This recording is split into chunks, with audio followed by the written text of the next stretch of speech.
Hello guys, samahan niyo ko, ituro ko yung engine location number at chassis number ng Suzuki Smash. Ito yun, dito tingin natin sa baba. Yun yung location ng chassis number nya. Yung engine number naman nandito lang yan sa gilid, halos magkatabi lang sila.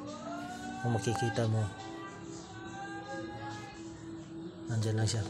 Ito, turo. Ito.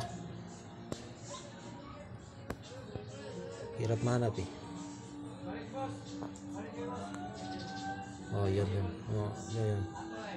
Yung tinuturo ko. Doon.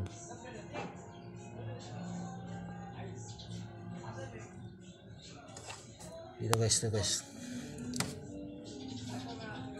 Dito naman, hirap siya makita ng camera natin kasi nasa lain ay nakaharang.